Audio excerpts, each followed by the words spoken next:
दोस्तों, स्वागत है इस नए डीप डाइव विश्लेषण में। आज हम एक ऐसे टॉपिक को डिकोड करने वाले हैं जो सीधे हर सैलरीड एम्प्लॉय की जेब से जुड़ा है। EPFO 3.0 2026 के ये नए फाइनेंशियल रूल्स किसी क्रांति से कम नहीं होने वाले। इस एक्सप्लेनर में हम इंडियन वर्कफोर्स के लिए आ रहे इस बिल्कुल नए बैंकिंग टेक्नोलॉजी और रूल्स को एकदम सिंपल और प्रैक्टिकल तरीके से समझेंगे। तो चलिए शुरू करते हैं। ओके, सबसे पहले सीधे उस बड़े सवाल पर आते हैं जो आजकल लगभग हर किसी के दिमाग में चल रहा है। क्या हमारी हार्ड अर्न्ड पीएफ सेविंग्स अब डायरेक्टली यूपीआई के जरिए मिल सकती है? मतलब इमरजेंसी के वक्त बस एक क्लिक किया और पैसा अकाउंट में। सुनने में किसी साइफाई मूवी जैसा लगता है ना, लेकिन क्या सच में ये हाईटेक मूव पॉसिबल होने वाला है? बिल्कुल होने वाला है। देखिए, लेबर मिनिस्टर मनसुख मंडाविया जी का ये ऑफिशियल स्टेटमेंट सब कुछ क्लियर कर देता है।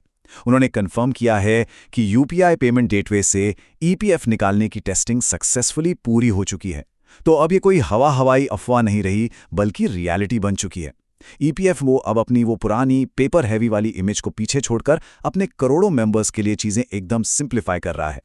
फर्क बिल्कुल साफ है। याद कीजिए वो पुराना प्रोसेस कितना फ्रस्ट्रेटिंग था। मैनुअल बैंक वेरिफिकेशंस, फॉर्म्स भरना और दिनों तक बस बैंक के चक्कर काटते रहना। लेकिन EPFO 3.0 के आते ही ये पूरा सिस्टम एक इंस्टेंट डिजिटल फ्यूचर की तरफ एक मैसिव लीप ले रहा है। अब यूपीआई पिन डाला और पैसा ट्रांसफर, मैनुअल डिलेस तो जैसे हिस्ट्री ही बन जाएंगे। अब जरा इस पूरे नेटवर्क की विशालता तो देखिए। लगभग 7.4 करोड़ सब्सक्राइबर्स हैं इस EPFO सिस्टम में। एक अकेले फाइनेंशियल ईयर में करोड़ों क्लेम्स और लाखों करोड़ रुपीस के ह्यूज पेआउट्स मैनेज होते हैं। इतने मैसिव स्केल पर ट्रांजैक्शंस को स्मूथ रखने के लिए विड्रॉल इंफ्रास्ट्रक्चर को अपग्रेड करना अब कोई चॉइस नहीं थी। ये देश की फाइनेंशियल लिक्विडिटी के लिए एक एब्सोल्यूट नेसेसिटी बन चुका था। तो आखिर ये EPFO 3.0 पूरा कॉन्सेप्ट है क्या? समझिए कि ये सिर्फ एक छोटा मोटा सॉफ्टवेयर अपडेट बिल्कुल नहीं है। ये एक कंप्लीट आर्किटेक्चरल ओवरहॉल है। इस अपग्रेडेड आईटी फ्रेमवर्क में यूपीआई विड्रॉल्स, एटीएम के through fund access, automated claim settlements और डिजिटल ओटीपी ऑथेंटिकेशन सब कुछ शामिल है। ये पूरा इकोसिस्टम मेंबर्स को पहले से कहीं ज्यादा स्पीड और कंट्रोल देने वाला है। इस डॉक्यूमेंटेड फ्रेमवर्क पर अगर नजर डाली जाए तो एक चीज शीशे की तरह साफ हो जाती है। फ्यूचर में किसी इमरजेंसी के वक्त अपना पीएफ फंड निकालना उतना ही सिंपल और फास्ट होने वाला है जितना किसी लोकल दुकान पर क्यूआर कोड स्कैन करके ऑनलाइन पेमेंट करना। इनक्रेडिबल है ना? आइए इसको थोड़ा प्रैक्टिकली समझते हैं कि ये एक्चुअली में काम कैसे करेगा। प्रोसेस बहुत ही डायरेक्ट है। बस गूगल पे या फोन पे जैसा कोई यूपीआई ऐप ओपन करना होगा, अपना एक्टिव यूएएन एंटर करना होगा, फिर एक क्विक केवाईसी वेरिफिकेशन होगी, उसके बाद अमाउंट और विड्रॉल टाइप सिलेक्ट करके आखिर में ओटीपी या यूपीआई पिन के जरिए ऑथेंटिकेट करना होगा।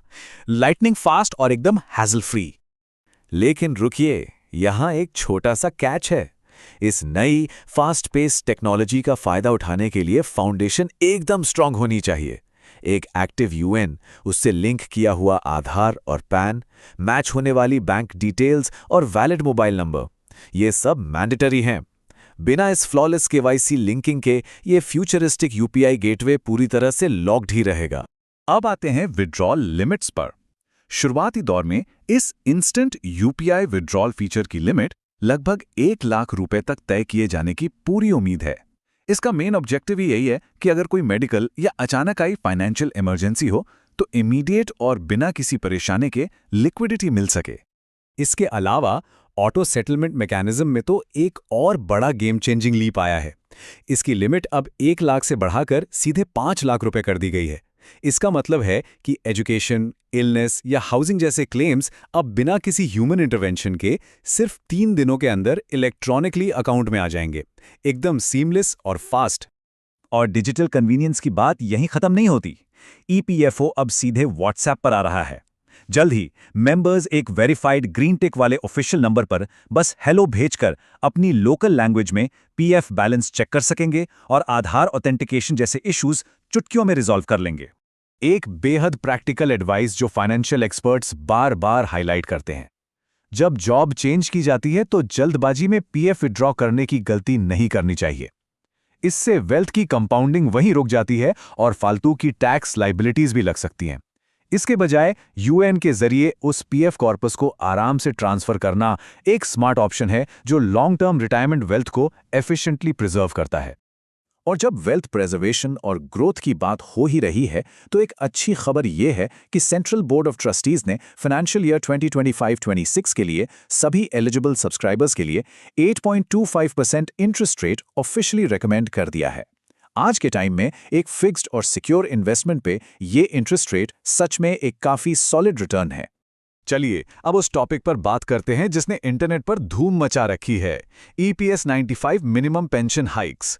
वायरल वीडियोस और रोज नई अफवाहों ने लोगों में बहुत ज्यादा कंफ्यूजन पैदा कर दिया है। तो यहाँ सच्चाई को उन मिथ से अलग करना बेहद जरूरी है ताकि बिना वजह कोई गलत उम्मीद न बन जाए। Reality check time.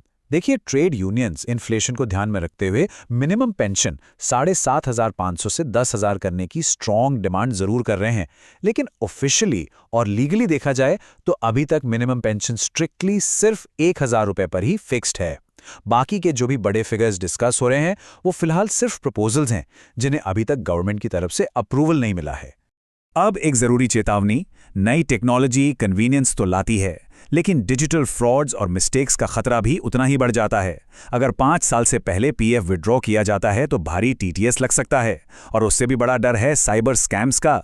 बिना वेरीफाइड ग्रीन टिक वाले फेक व्हाट्सएप नंबर्स या इंटरनेट के फेक ऐप्स के जाल में फंसना फाइनेंशियली बहुत भारी पड़ सकता है। सतर्क रहना जरूरी है।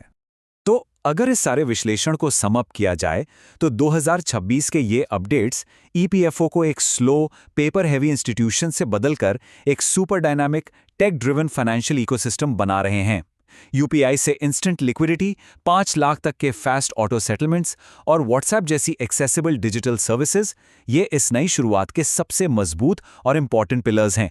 लेकिन जाते जाते एक आखिरी और थोड़ा गहरा सवाल छोड़कर जा रहा हूं।